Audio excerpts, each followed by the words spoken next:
मैं doctor Mahadev Singh, assistant professor political science, Shri Sanwaliya ji government college, Mandphiya, Chittorgarh. आज हम पढ़ेंगे शीत युद्ध, अर्थ, कारण और साधन। शीत युद्ध का अर्थ क्या है, शीत युद्ध के क्या कारण थे और शीत युद्ध में क्या विशेष साधन अपनाएगी, इनके बारे में आज हम चर्चा करेंगे। जैसा कि हम जानते हैं, द्वितीय विश्व युद्ध की समाप्ति के बाद विश्व राजनीति के शक्ति संतुलन में, विश्व राजनीतिक व्यवस्था में व्यापक स्तर पर परिवर्तन हुए।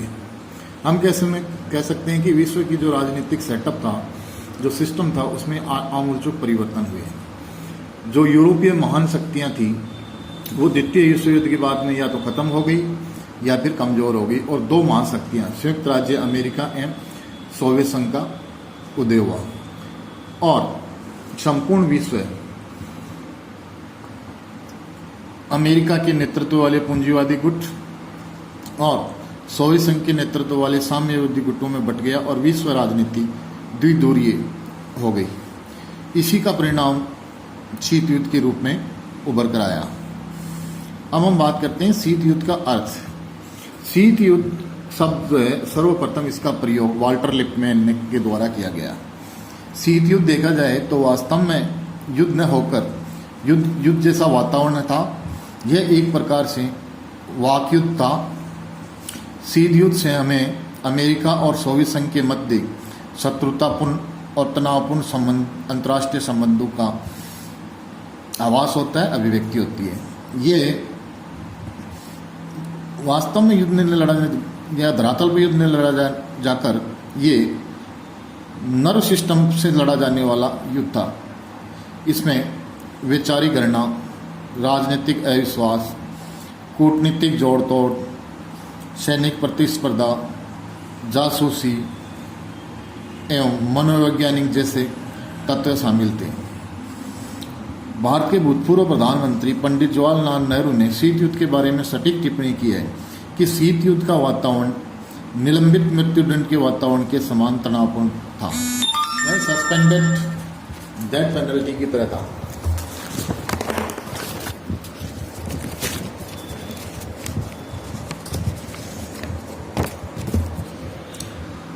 अब हम चर्चा करें शीत युद्ध के क्या कारण थे। तो इन शीत युद्ध के कारणों की हम बात करें तो कई अहम कारण थे जो शीत युद्ध के, जिनकी वजह से शीत युद्ध का उदय हुआ। जो सबसे पहला कारण था वह है वैचारिक मतभेद।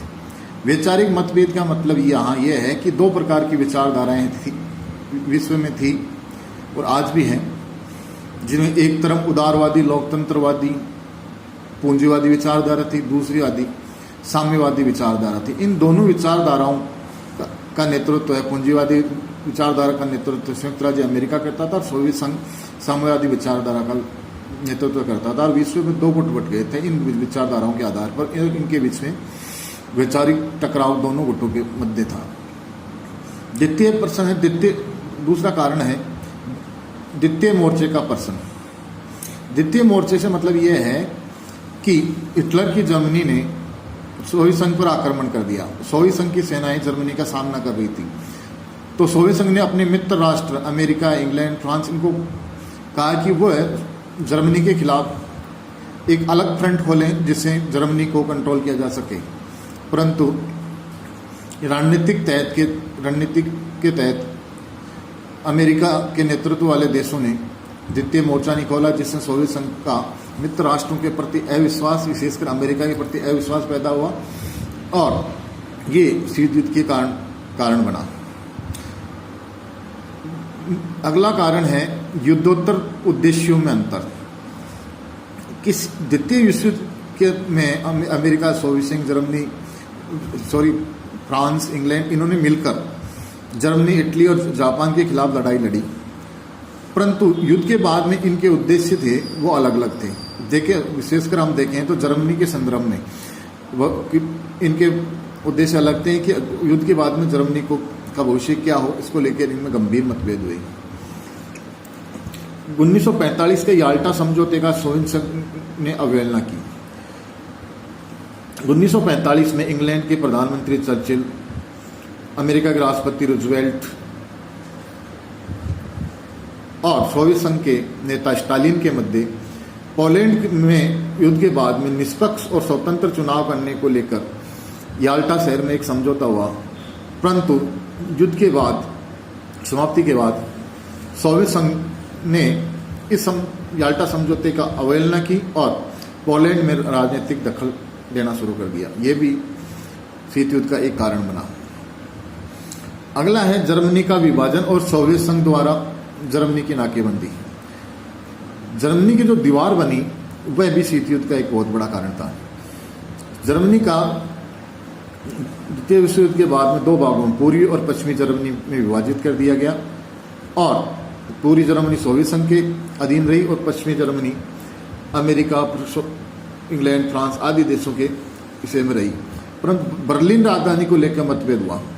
सोवियत संघ ने बर्लिन पे कब्जा करना चाहता था और उसने बर्लिन की नाकेबंदी शुरू कर दी। है भी एक शीत युद्ध के उदय का कारण हुआ। अगला है ईरान से सोवियत संघ का सेनाओं का नहीं हटाना। ईरान से अमेरिका ने तो अपनी सेनाएं हटा ली थी, पर सोवियत संघ ने अपने निहित स्वार्थों की वजह से ईरान से अपनी सेना नहीं हटाई, जिसके कारण टकराव बढ़ा और ये शीत युद्ध का एक कारण बना। तुर्की पर सोवियत संघ का प्रभाव। तुर्की एशिया और यूरोप के मध्य एक सेतु का काम करने वाला देश है। ये इस्लामिक देश है जो आज मॉडर्न इस्लामिक देश में गिना जाता है। इस पे सोवियत संघ अपना प्रभाव बनाना चाहता था और सोवियत संघ ने तुर्की पे अपना दबदबा कायम किया, जिससे अमेरिका नेतृत्व वाले गुट में आशंका पैदा हुई। अगला जो कारण है अमेरिका द्वारा परमाणु बम का रहस्य गुप्त रखना।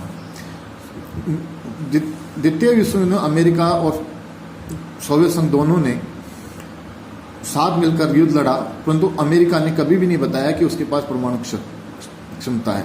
अपने रहस्य गुप्त रखा। ये रहस्य 6 और 9 अगस्त 1945 को जापान के हिरोशिमा और नागासाकी शहरों पर जब अमेरिका ने बम गिराए तब इसका पता लगा, तो सोवियत संघ अमेरिका के प्रति आशंकित हो गया और वह भी परमाणु बम बनाने में लग गया।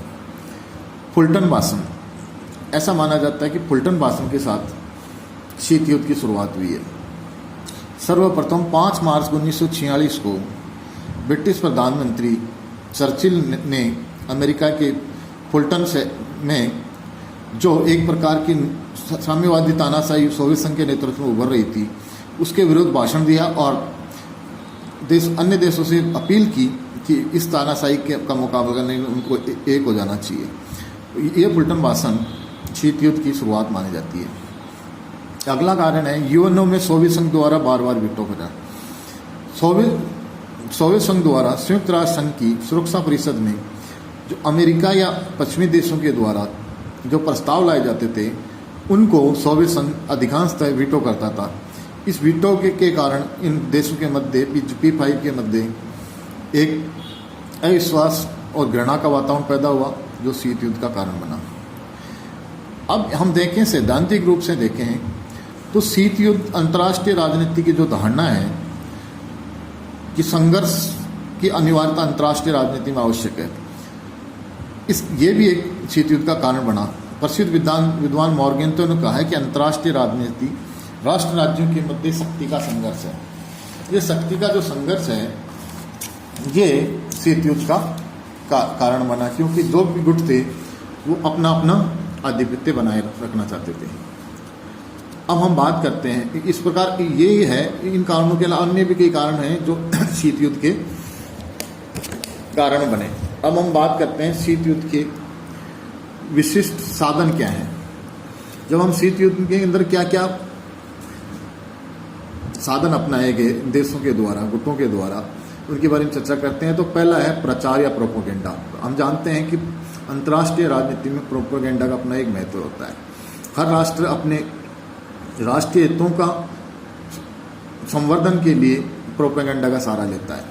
शीत युद्ध एक प्रकार से देखा जाए तो वाक युद्ध था, और इसलिए युद्ध में जो भी कार्य हथियारों के द्वारा किया जाता है, वही कार्य शीत युद्ध में शब्द बाणों के द्वारा किया गया। दूसरा है आर्थिक और सैन्य सहायता। महाशक्तियां जो कमजोर राष्ट्र थे, गरीब राष्ट्र थे, तृतीय विश्व के राष्ट्र थे, उनको अपने खेमे में लाने के लिए उनको आर्थिक सहायता देती थी, ऋण देती थी और उनको तकनीकी और सैनिक सहायताएं बनाती थी। इसी के तहत उन्होंने अपने संगठन बनाए, जैसे नाटो है, सीटो है, सेंटो है, वार्सा पैक्ट है। ये जो संगठन है एक प्रकार से तृतीय विश्व के देशों पर अपने आधिपत्य जमाने की प्रतिस्पर्धा को दर्शाते हैं। जासूसी, अंतर्राष्ट्रीय राजनीति में जासूसी का अपना महत्व है। जैसा कि हम जानते हैं कि अमेरिका हो, चाहे सोवियत संघ हो, चाहे फ्रांस हो, जर्मनी हो, इन सब देशों की, प्राय हर देश की अपनी जासूसी एजेंसियां होती है और उन एजेंसियों के माध्यम से वो एक दूसरे देशों की जासूसी करवाते हैं और अपने दूसरे देशों को बदनाम करने की कोशिश करते हैं और अपने हितों की संवर्धन करने की कोशिश करते हैं। इसका ज्वलंत उदाहरण यूटो कांड है। अगला है साधन कूटनीति रहा। अंतर्राष्ट्रीय राजनीति में हम जानते हैं कि कूटनीति का अपना ही महत्व होता है। कूटनीति अंतर्राष्ट्रीय राजनीति का एक व्यवहारिक रूप है और हर देश की अपनी डिप्लोमेट्स होते हैं, अपने कूटनीतिक एजेंट्स होते हैं, एम्बेसडर्स होते हैं, जिनके माध्यम से एक देश दूसरे देशों में के साथ अपने संबंधों में अपने हितों का ज़्यादा से ज़्यादा संवर्धन करना चाहता है और शत्रु राष्ट्रों को कमजोर करने का प्रयास करता है। और अगला जो साधन है वो है शक्ति का प्रदर्शन। अंतर्राष्ट्रीय राजनीति में हम देखें, क्योंकि ये शक्ति के लिए संघर्ष का राजनीति है और जो राष्ट्र जितना ज़्यादा शक्तिशाली होता है वह राष्ट्र अपने हितों की पूर्ति के लिए उतने ही शक्ति के साधनों का प्रयोग करता है। शक्ति चाहे सैनिक शक्ति हो, चाहे आर्थिक शक्ति हो, चाहे मनोवैज्ञानिक शक्ति हो, चाहे किसी भी शक्ति का कोई भी रूप हो, हर देश प्रत्यक्ष से अप्रत्यक्ष, खुले में या छुपे रूप में शक्ति का प्रयोग करता है। शक्ति का प्रयोग करने से ज़्यादा शक्ति का प्रयोग दिखाता है कि वो इतना शक्तिशाली है, दूसरे देशों को प्रभावित करने का प्रयास करता है, उनको अपने अधीन लाने का प्रयास करता है। इस प्रकार हम देखते हैं कि ये जो शीत युद्ध है वह अंतर्राष्ट्रीय राजनीति के अंदर एक अहम अवधारणा है, एक अहम दौर रहा है अंतर्राष्ट्रीय राजनीति का, जो विश्व राजनीति पर व्यापक प्रभाव डालता है। इस शीत युद्ध के कारण ही विश्व के अंदर लगभग 40 साल तक घोर संघर्ष, तनाव, आर्थिक विवंडना, सस्तीकरण जैसे प्रभाव हमें देखने को मिले।